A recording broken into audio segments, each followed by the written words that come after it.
I know that you feel like nothing will ever change. I know you feel like you're going to stay stuck in a complete longing, a cycle where you long and you get your hopes up that something will happen and then it doesn't. So you're let down again.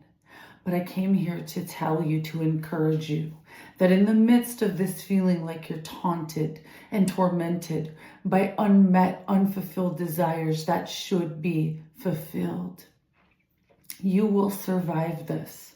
And prayerfully, if this is a narcissistic relationship and you're here because it is, that you can gain the courage and the wisdom to leave the relationship. Nobody should suffer through something that cruel. It chips away at you. It chips away a little bit at a time at your personality. It chips away at your sense of humor. You start losing it. You become dry. You become overwhelmed and you lose a part of yourself that can connect. You don't connect with people anymore. I told you I know where you're at. I want to tell you that I know the epitome of despair. I want to tell you that I went from one narcissistic relationship with a covert narcissist to the next quickly, to the overt narcissist. And he was a little better. He would speak to me more. He would have more conversations, but he never listened. He just gave a lot of wisdom, right? But he couldn't apply. So what else? What else did I find good about the relationship? He loved my daughter. He was there for her. But I was never seen. I was never heard. It didn't matter how much I put makeup on and I get in nice clothes and I tried to be beautiful. He didn't see me. He didn't see me when I was trying to do a good thing, when I was helping him out, or when I was trying to work on my personality flaws or the things I did that were mean and cruel myself. He didn't see them. He wouldn't work with me when I'd fly off the handle or I'd get hot like I have because of the abuse in my past. I said, just help me. He wouldn't help me. So all of these things stayed burning inside of me until one day I said, oh God, quiet them. Take them away. Sex became something of a weapon. Again, no matter what I looked like, no matter what I wore, it never seemed to arouse him. It never seemed to even make him want me. He never came to me. Do you know the agony of being undesired but yet wanting to be seen? Do you know the loneliness and the despair? I know you feel it. Of being sexually deprived, intimately deprived of connection. I know what it's like. I want to tell you that you're seen. I see you. I see your beautiful eyes.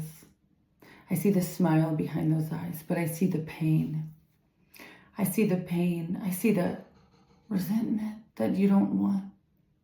I see the obstacles that you don't know how to climb because you're alone, because you've been beat down over and over and over again. And even when a wave crashes on the rocks, eventually it's going to erode. Eventually it's going to do damage to the rock. Even though the rock is strong, you're the rock.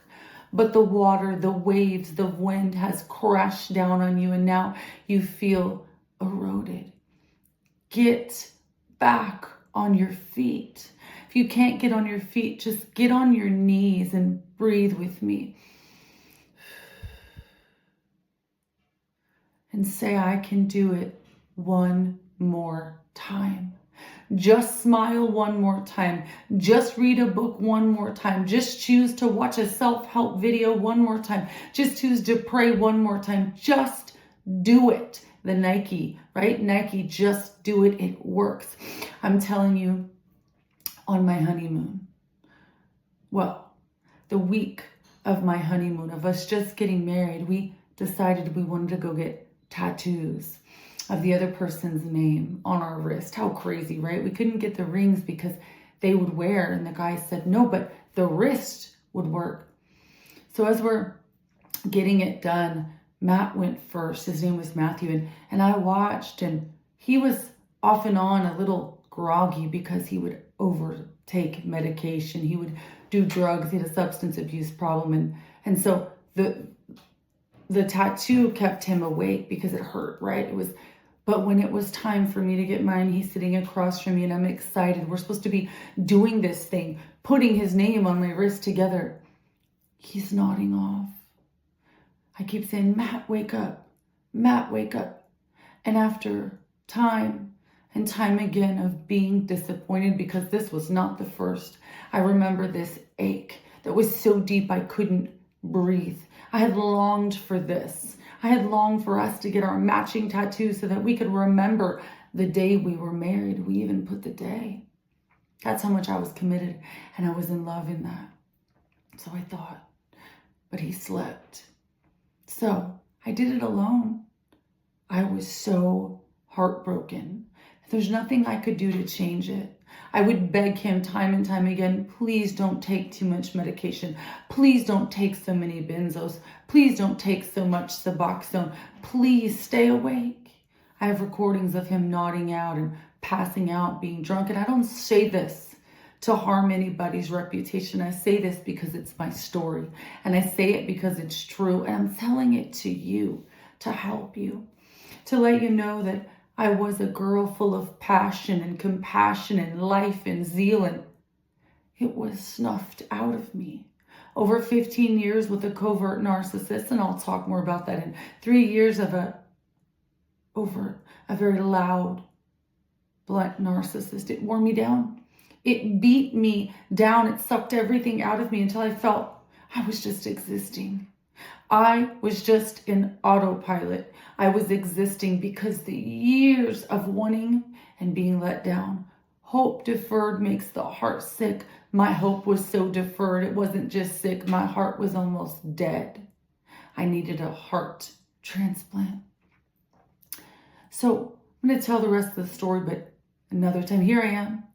3 years later, I'm remarried to the love of my life.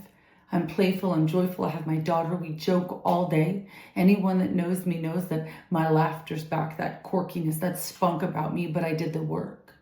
Listen, I'm telling you this because you will do the work. Continue to research narcissism. I watched Dr. Romney. I learned everything there was about narcissism, narcissistic abuse, and not only did I heal from it, because knowledge is power, but I learned what parts of it that I had, that growing up, abused to the level I was had created in me narcissistic traits. And so I let God heal those. I healed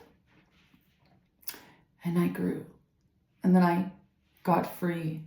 But I know where you are. You're still in it. You're about to leave it. Hang on. Keep going. I'm going to check in with you soon. I'll be back for more videos. I love you. Bye. Like, share, and subscribe. This is a new channel, you guys. I need you to help me help you. Okay, bye.